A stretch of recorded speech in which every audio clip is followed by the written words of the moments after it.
Hi, everybody. So my name is Brian, and I am teaching this class, Math 243, and I thought it might be a good idea just to make a quick little introductory video, introduce myself, and then kind of talk you through how the class is going to work. I know school doesn't start for a little while. I'm making this video on September 1st, so way out in advance. Still got another 3 weeks or so of summer that hopefully you will enjoy. But I just thought some people might be eager to get going, or probably more realistically, some people might just be eager to know what's going on, even if they don't want to get started until the term actually starts. So I figured I'd put together a quick video for you just to kind of let you know what's up, and that way people can figure out what they know and what they don't know and ask me any questions about what they don't know. So I don't know, first order of business, maybe introductions. As I mentioned, my name is Brian. Let's see, pull up a picture. Here's me, in case you're curious what I look like. That was earlier this spring. I climbed up Mount Shasta. I actually did Shasta and Hood this spring. Shasta by myself, Hood with some friends. I kind of like doing outdoor stuff. I'm going floating down the river. My son and I are going to go up on the Rogue tomorrow. Hiking, rock climbing, that's kind of my thing. I've been at SOU for, I don't even know, like 8 or 9 years now. Never thought I'd be here this long. Never thought I'd be a teacher, to be perfectly honest. But here I am. I don't know. This might be my last year. I might be here another decade. Who knows where life will take me. But I teach a variety of undergraduate math classes and then this statistics class as well. I've taught this class a bunch of times. I don't even know, probably 15 times or so over my tenure here at SOU. Anyways, maybe you don't care at all about any of that. Sorry to have bored you with information about me. It just seemed like the right thing to do. What I really wanted to get across in this video is talk through the class. Because I know a lot of people start Math 243. They're like, man, I haven't taken math in 3 years, or I really hate math and I don't want to be here and I'm just taking it to fulfill the quantitative reasoning requirement. Or maybe not. Maybe you're like, I'm actually excited about this class. It sounds really interesting. I have no idea. I just know that a lot of people get nervous going into a class like this. So what I would like to do is talk you through what we'll be doing and hopefully convince you that things are going to be totally fine. You might be worried, I don't know if I have the right background for this. Like I really struggled in Math 95 or something like. Doesn't matter. The prerequisite to get into this class is more about having the right mathematical background to earn a degree from our school than it is for any of the skills you'll be using in this class. Really, there is no prerequisite knowledge necessary for this class. What you'll see is this class, even though it has the math prefix associated with it, we do very little math. You won't be solving equations, you won't need algebraic skills, none of that stuff. We'll be using a calculator, and you'll need to be able to use a calculator, and I will demonstrate all the calculator stuff in front of you. I have a couple different calculators that I can use to show you what's going on. I have a TI-84 Plus, and I also have a TI-83, just to kind of, I know different people will use different calculators in this class, and hopefully yours looks more or less like one of the two of these. You'll definitely want a graphing calculator for this class. What you need is a graphing calculator with statistical functions. It's like a button that says stat. If you can get a TI calculator, it'll make your life a lot easier, because then when I demonstrate stuff in front of you, you'll be able to just kind of follow along with what I did. If you have like a Casio or something, it has the same functions, it'll work. It just might be harder on you, right? It might be more you have to Google to figure out how to find the linear regression function on your calculator. Whereas if you're using this, you can just watch me go over to, whatever we happen to do, linear regression, for example. Anyways, the only material you'll need to buy for this class is one of these calculators. TI-83, TI-84 would be ideal, but any graphing calculator with statistical capabilities is fine. You're like, I need to buy a calculator. What about a textbook? The good news is you don't need to buy a textbook for this class. The textbook that we are using for this class is completely free. What I did is I put a link to this textbook on our Moodle page. So if you're looking for all the resources for this class, a good place to start would be your Moodle page. So I know your view might be a little bit different. You might see the student view instead of the teacher view. But hopefully you can go to your Math 243 class and you'll see something that looks more or less like this. And there's a lot of stuff on here. I've put a lot of information on here. But really for today, we'll just kind of focus on this top little section.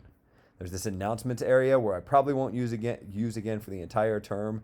I put one email that I was trying to send everybody here, just in case people added the class after I sent the email. I wanted them to still be able to access it. But basically, it just talks about what the course is going to look like, which is exactly what this video is going to go over. So you can probably completely ignore that. There's also an introductory video. That's what you're watching right now, but this is where I'm going to post that thing. And then there's a bunch of links down here. These 4 links are what I'm going to talk you through on this video. The syllabus, that's pretty self-explanatory. It's a syllabus. It has a little bit of information in here. Most of it you probably won't even need. The most relevant information to you is what your grade is based upon. So I'll come back to that later. There's kind of 5 different components. And then also how to register for My Open Math. The majority of the class will be run through this My Open Math website. You'll need a course ID and an enrollment key. You'll need to create your account. There should be enough information here to get you going. But if you have any trouble with any of this, just let me know. Here's the syllabus. You'll want a reference for that. You might want to skim over the rest of the stuff on here. I'll leave that up to you. There's some dates and stuff in here that might be relevant. If I go back to Moodle, that was the syllabus. We also have a textbook. The direct link is right here. Like I said, it's completely free.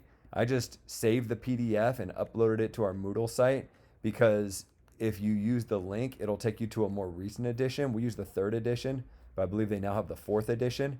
And just so everyone's using the same edition, I figured I'd just upload the 3rd edition for you.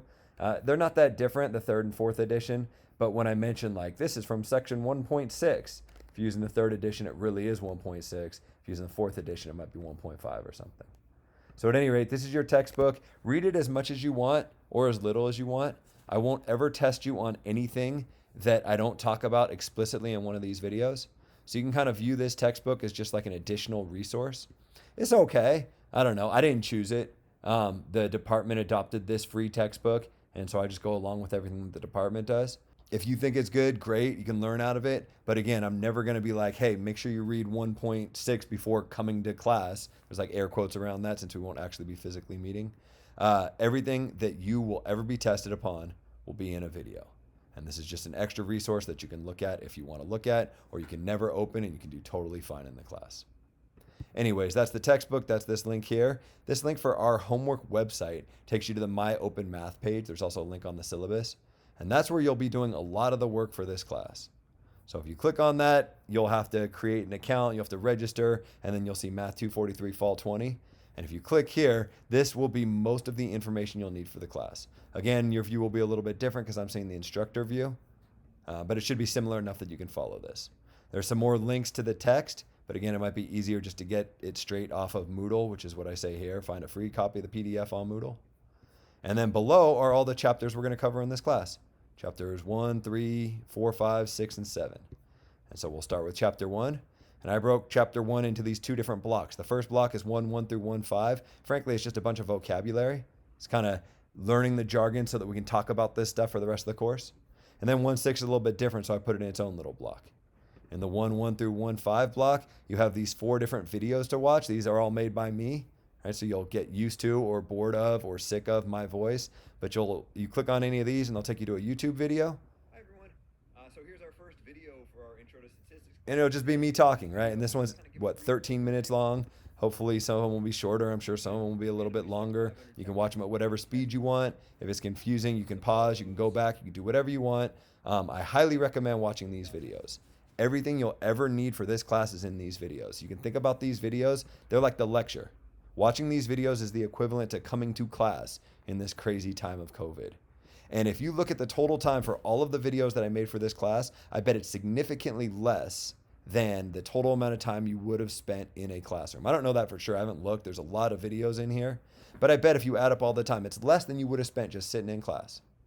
So watch all these videos and think about that as the time you would have spent coming to class, and that'll give you all the information you need. Reference them a lot. They should be really, really useful to you. After you watch these 4 videos, then you can get to the homework assignment. And so if you click down here, you'll see a homework assignment. All the homework assignments will be kind of the same idea. When you go through and work on them, they'll ask you questions. Some will be multiple choice. Some will be matching. There'll be lots of different formats of these questions. Sometimes you'll just type in a number for your answer. And you can get the questions wrong. Let's see, let me get this one wrong. Here's the wrong answer to the first question. It's like, sorry, you got it wrong. You get no points out of the 1 point. But you don't have to just move on and take 0 out of 1. You can try a similar question. I'm going to get it wrong again just because I feel like getting it wrong again. I'm going to submit it again. It's okay. You can keep trying. What this is saying is I can try it 8 more times if I want. You can try these problems 10 times. I don't want you to ever have to give up. I'm not saying you should go through and just click at random, because if you start getting them wrong, you'll start losing credit for these. Let me show you. If I try this is my 3rd time now, I'll get it right. Let's see. Here's the right answer, I believe. I got it right. Note that it didn't say I got 1 out of 1. I got 0.9 out of 1. If you get it right on your first try or your second try, you get full credit. But each subsequent try after that reduces 10%. So that was my 3rd try, so I lost 10%. I only got 0.9, 90% of the problem, instead of all of the credit. Now I'm done with this problem, but if I wanted to, I could try it again. I can get it right again. And you're like, why are you doing this? There's a reason, trust me. Let's see, get it right again. And now it says you got 0.8 out of 1. Oh, that makes sense because this was my 4th try, right? First 2 for full credit, and then you start losing 10% each time. So down to 90%, down to 80%. And you're like, but you only get 80%? No, if you go over to details here, what it says is what you just did is got 80%, but don't worry, your recorded score on this problem is 90%. It always gives you the best possible score. So you can never lose credit by trying these over and over again. And that might seem dumb. You're like, of course I wouldn't try it. I already got it right. But some of these will have multiple parts, right? 5 different parts to it. And you'll get 3 of the 5 right. And then you'll be like, man, I'm going to try it again. And then you try it again and you'll get 2 of the 5 right. And then you try it again and try it again. And maybe that 3 out of 5 that you got on your first try ends up being the highest score. But you tried it 6 more times trying to get it all correct. But you never did. That 3 out of 5 will still count even though you've gotten lower scores after that. So that's good information to have. That's what the homework assignments look like. They shouldn't take you too long. This one has 10 questions. You can kind of flip through and take a look at all of them. You don't have to do them in order. Submit them and then you're done. I'm going to say that I'm done here. Here's the questions. We can see that I haven't attempted most of them, and I got 0.9 on that first question, even though in one attempt I got 0.8. Another comment about the homework. The homework, maybe I'll go back to Moodle here. There's a little calendar that'll let you know when stuff's due. Note that nothing is due until the class starts. I think Wednesday the 23rd is the first official day of class. Stuff will always be due Thursday, Friday, Saturday, and Sunday nights. The only days you'll have stuff due, Thursday, Friday, Saturday, and Sunday nights. Homework will always be due on Thursdays and Saturdays, just for consistency's sake. And when I say Thursdays and Saturdays, I mean Thursday night at midnight and Saturday at midnight. So if you go back to our homework website, you'll notice that the very first homework assignment is due Saturday, the 26th there. I didn't make anything due on that Thursday because class starts on that Wednesday, and that seemed like a quick turnaround to have homework due the second day of class. So this is the first day of class. The first homework assignment is due Saturday. Most weeks, though, you'll have homework due Thursday and Saturday nights. So if I go to the next homework or the next section 1.6, again, you see I got a bunch of videos in here. I try to keep them short, but then make a lot of them. So it's easier for you to find the information that you need for a given problem. Here's homework 1.6 part 1. It looks like it's due that next Thursday. 1.6 part 2, that's due that next Saturday. So the first week you only have homework due on Saturday. The next week you have homework due on Thursday and Saturday. As you watch these different videos, you'll note that I'm writing down as I make these videos. If you ever want a copy of my notes that I make with these videos, here they are. This is exactly what you'll see me writing as you watch these videos. The reason you might want these is so you don't have to copy all this stuff down. Everyone learns different. You do this however you want to do it, but one strategy might be to print these all out beforehand and then watch all the videos, and when you're watching the videos, add your own notes to these notes. I don't know, or maybe you don't even want my notes. Maybe they're too ugly and you just want to write your own notes. You do whatever you want to do. I'm just trying to let you know what's out there. One other thing that's out there, when you're working through these homework assignments, what you'll see is statistics isn't all that mathy. And what I mean by that is math, there's kind of a standard way things are done. Everyone who's trying to solve an equation, the equation looks the same, the symbols are all the same. It's very standardized. In statistics, it's a lot less standardized. But 2 different words might be used for the same concept in a statistics class. You might see things worded a little bit differently. Some homework questions might want something quoted as a percentage, where some of them might want it quoted as a decimal. That's going to be really annoying for me, the student, you might be thinking right now. Well, what I did is for every single homework assignment, I made a video. And these videos you should consider more optional. I consider these as like required as much as anything is required, watching the lecture videos. But the videos that go along with the homework are purely optional. But what they are me opening up the homework assignment and going through it problem by problem. So this first one's 16 minutes long. Most of them are about 5 minutes long. But because this was the first one, I went through it really slowly to talk people through about the homework. But what you'll see as you watch these videos is I go problem by problem. I go through all 10 questions that are on this homework assignment, and I read them for you. And I'm like, oh, be careful. On this problem, they refer to this as the sample, but in this one, they refer to it as, like, I point out all the little things that might be tricky in a given problem. You don't have to watch these, but I bet if you do, it'll improve your homework grade. And again, they're generally pretty short, even though this one is 16 minutes long. So when we go back to this My Open Math, here's the required videos, and then every homework assignment has its own video associated with it, which you should consider completely optional. There's these little videos here. And again, the notes are posted in each section individually. So that'll be the majority of the class are watching these videos and doing these homework assignments. But if you go back to the syllabus, you'll note that the grade isn't just based on homework. You got homework, you got a midterm, and you got a final, more on those later. But you also have weekly written problems and weekly quizzes. So let me talk a little bit about your weekly written problems and your weekly quizzes. So if we go back to Moodle here, on this calendar, I said that homework will be due Thursdays and Saturdays, but you might notice that Fridays and Sundays are always lit up. On every single week, Fridays and Sundays are lit up. That's because you have stuff due on those Fridays and Sundays. And it'll even tell you if you float over them that on Friday you got written problems due.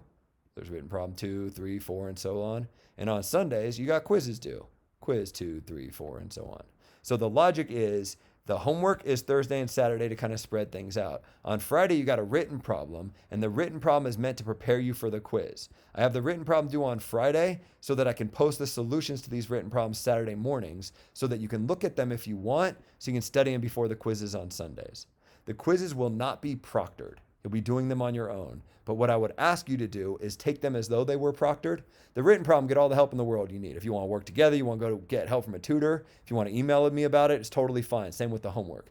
But for the quizzes, put yourself in a testing situation. Give yourself half an hour. Print it out if you want to print it out, or however you're going to do this. I'll talk more about how you submit work in just a minute. But take it like it's a quiz, right? The quizzes, they're supposed to be closed book. You're not supposed to have any notes. You can't Google stuff. Take it like it's a real quiz. And the reason you'll want to do that is because the quizzes are meant to prepare you for the midterm and the final. Going back to the syllabus here, half your grade comes from the midterm and the final. They're pretty high stakes. It's important that you do well in the midterm and the final. And I think if you do all the stuff that I'm advising you to do, the midterm and the final will go totally fine. If you work through the homework, think of it as kind of a study guide. You work through the written problems, and then you view the solutions to the written problems before you take the quizzes. And then take the quizzes like they're quizzes. Put yourself in a testing environment so that when you take a midterm in a testing environment, it's not brand new to you, right? It's, oh, I've been doing things in a testing environment. I've been doing these problems without notes. This midterm just feels like a really long quiz. Good. As long as the quizzes are going okay, then the midterm will probably go just fine for you as well. The midterm and the final both need to be proctored. SOU is providing us with an online proctoring system. So I won't see you guys at all this whole term other than like on Zoom if you need help, like office hours kind of stuff. But the homework, you'll do it on your own. The written problems, you'll do them on your own. Quizzes, you'll take them on your own. And then the midterm and the final will be through this third-party examinee, I think it's called. I'll get information. I'll send you that information once I get that information from SOU. So that's where your grade's coming from. You're like, all right, I understand where the homework is. That's on My Open Math here. But what about the quizzes and the written problems? You could find them on the calendars here, and that's probably a link that you can click, but they're also all listed right here. The first week of class from September 23rd through September 27th has a written problem and a quiz, and they're right here and right here. And really what these are places where you turn these things in. Right? So if you click on this, it'll be a link to where you can find the written problem. Please find the written problem for this week here. And then you click on it, and it'll take you to this website, which lists all of the written problems and all of the quizzes for the entire term. You can see them all right here. And you'll note that none of the solutions are available yet, but I'll be posting these right after they're due. So this one's due on a Friday night. On Saturday morning, you'll see this. This one's due on a Sunday night. On a Monday morning, you'll see this. And actually, the first written problem, there's not even going to be solutions posted because there's really nothing for you to do. You could turn in a blank piece of paper and get full credit. The whole purpose of the first written problem, as you'll see when you click on this, is just to get you used to turning things in. I need you to save them as a PDF. I need you to upload the file. Those little things that you'll have to learn so that our grader can grade your work. It's really easy. You don't have to do any work at all. You just have to learn how to submit stuff, and there's some instructions in here about how to do that. The short answer is all you got to do, go back to Moodle, is save your file as a PDF. So you can find all those files as PDFs. I don't know if you want to print them and then take pictures and save them as PDFs, or if you want to do it online and save it as a PDF, or whatever works for you. You guys have different materials available to you. You'll just need to figure out a way to save things as a PDF. And if you can't figure it out, let me know. I can help you with it as well. Once it's saved as a PDF, you will have a spot in here where you get to upload it. I'm looking at the instructor view, so it's a little bit different here. It's telling me to view all the submissions. But what you will see is a place up here where you can upload your written problem when it's done. There'll be instructions on how to do that. You'll do that. The grader will see it. The grader will be able to write directly on your uploaded work. She'll give you comments. She'll give you a grade, and you'll be able to see all that stuff. You'll be able to see your graded work as well as her comments on your work. On the written problems, they're part of your grade, but I'm going to tell the grader to pick a few every week that really stood out for whatever reason. People who put extra time into it. So this first one, you don't have to do anything, but if you want to do some extra work on any of these written problems, an incentive you might have to do some extra work is the grader might choose yours as her favorite. And if she chooses as one of her favorites, she's going to choose several of them, then you get extra credit towards that week's quiz.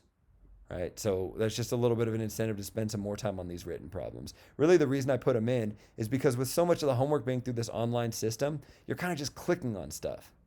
And a big part of statistics is being able to kind of express your ideas, right? Sort of showing your work, being able to communicate your ideas is really important in a class like this. So I want you to get some practice communicating your ideas.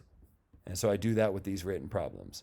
Maybe it's not just finding the answer, it's kind of an example of your best work, trying to turn them in really neatly and in such a way that it makes a lot of sense to other people.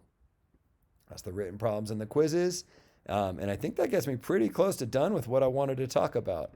If I go back to Moodle, that's kind of the hub where everything is. I've talked about the syllabus. I talked about my Open Math, our homework website. I've talked about this textbook. And the chapters in this textbook will align with the names of the homeworks. So a homework might say 3.1. That means 3.1 in this textbook. One thing I haven't talked about, it's called Brian's website here. But really, we have seen this already. If you click on Brian's website and then go to class pages, Math 243, this is that page that has all our written problems and all our quizzes for the whole term. So you can look at this. Later, it'll have solutions to all of them. And it'll also have video solutions to all of them. You don't have to watch these. But if you're worried about quiz 2, you might want to watch written problem 2 solutions when they become available. Or you can click on the PDF solutions right here. They'll be available Friday mornings. But also available Friday morning will be a video of me doing that exact same written problem. So if you're the type that learns better from videos and less from looking at somebody's written solutions, you can watch the videos here. Same thing for the quizzes. These will all be available. You can use these to study for your midterm when that rolls around, and similarly with the final. If you want some examples of old classes and what they've done, here's when I taught this class in winter 2020. They also had lots of written problems and quizzes. Their topics will align pretty closely with your topics, and you could see all of their solutions already, right? Their blank versions and their solutions. They won't be the exact same quizzes or the same written problems, but they'll be fairly similar, and they're a resource you can use to study if you want to. Consider that completely optional. I think that's about all that I have to talk about. The last thing that I want to leave you with is just sharing a little empathy, I guess. I understand that you guys are in a really hard situation. You didn't sign up for this as an online class. I didn't sign up to teach this as an online class. And you're kind of being forced to take it online. And for a lot of you, math is a subject that maybe you least want to do online. For what it's worth, I feel for you. I know that it's really challenging. I know that it's hard. I'm going to do everything in my power to give you the benefit of the doubt wherever I can this entire term. I've structured things that way. The homework is set up so that you can get it wrong and still get most of the credit, most or all of the credit for it as you go through. If you forget to do a homework assignment, you have these things called late passes. And I give you a bunch of late passes, 10 of them, I think. And each late pass extends the due date by a week, right? So this one's due Saturday. If you want an extra week for it, use a late pass. That's what this LP right here is standing for. And that'll change the due date. It'll push it back a week for you. And you could do that for all of these different homework assignments. Just a word of caution, if you fall like a month behind, the late pass extends the original due date by a week. So if this was due like 4 weeks ago, you'll have to use like 4 or 5 late passes just to get this so that you can work on it. So be careful not to fall too far behind, or you might end up running out of late passes. When you use these late passes, you still get most of the credit, but just to give students incentive to finish work on time, you get a 30% penalty. So you can still get 70% of the credit under a late pass, but you get 100% of the credit if you work on it on time. There's these weekly written problems and these weekly quizzes. You can do weekly written problems late as well. I think I said you could do 2 of them late, if I remember right in the syllabus, and you get half credit on those. And the only reason I'm a little bit more strict on those, only let you do 2 and take off a little bit more credit, is because I post solutions the next morning. So it's just not fair to other people. If you're like, yeah, I'm gonna do all these a little bit late, but you have solutions available, you're just copying down my solutions, right? So you can do 2 just in case you forget to do them on time or something crazy happens, but you only get half credit for them. Quizzes, you can't do them late because they're supposed to be tests, right? And if the solutions are available the next morning, it's not really a test if the solutions are available. However, I understand that stuff happens, and so I drop your lowest quiz. So if you miss one, it doesn't hurt you at all, right? Or if you want to take all of them on time, then I'll drop your lowest one and that'll help your grade out a little bit. And don't worry too much about your grade on these quizzes, right? The quizzes are going to be graded fairly leniently. And if your written problem is chosen as one of the best, that extra credit will go to your quiz. Most people are going to have a fairly high quiz average. Think of the quizzes as just a way to practice for the midterm so that when the midterm rolls around, that goes well for you. Similarly with the final exam. One more comment. I taught this class online spring term. I thought about opening up my spreadsheet, showing you all of the grades of everybody in the class, but I don't know, that just didn't feel right. Even though it'd be anonymous, it just didn't feel like the right thing to do. But what I can tell you is the vast majority of students that took this class in the spring passed the class. And the few that didn't, it's just because they didn't do the work. They fell way behind. I don't know if anybody in the spring was in the situation where they tried as hard as they could, they watched all the videos, did all the work, and just couldn't understand stuff well enough to pass the test. Oh, maybe there was one person. I don't think there was anybody, if memory serves. For most people, if you put in the time and you do all of the written problems, take all of the quizzes and do all of the homework, you'll find that you learn enough that you'll do fine enough on the midterm and the final that your grade will end up being a passing grade. And I know some people passing grade isn't enough. Most people that really want an A in this class can get an A in this class. That's not true for a lot of mathematical courses because a lot of mathematical courses just are so dependent upon prerequisite knowledge. But that's not the case in this class. You don't need to know anything about statistics today. I will teach you everything that you need to know, and I promise you, everything that you need to know will be in one of these lecture videos. Nothing will be just straight out of the book, and nothing will be like, oh, kind of like the video, except you were supposed to learn that and then think about it this different way. I'm never going to try to trick you in this class. I'm not saying it's easy. The biggest challenge of this class is there's just a ton of information, right? There's lots of information to learn in this class, but none of it individually is that hard. Generally speaking, the class starts out a little bit challenging because there's so much information.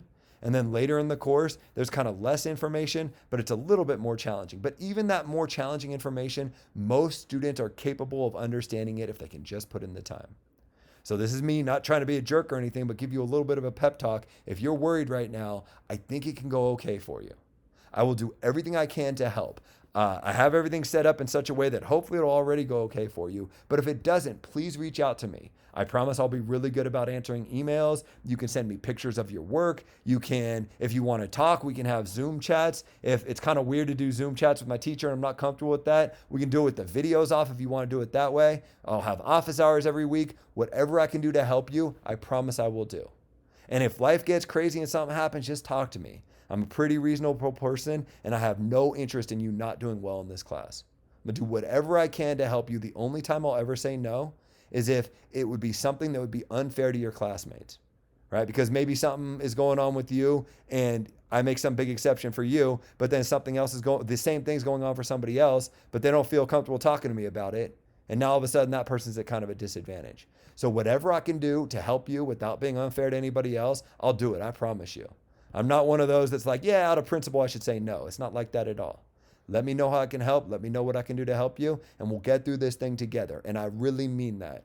This is a collaborative effort. You and me will work together. Same thing with your classmates. This isn't the kind of situation where I have this strict curve and only 75% of the people are going to pass the class. Ain't like that at all. I'd be perfectly happy to give 100% of you guys an A in this class.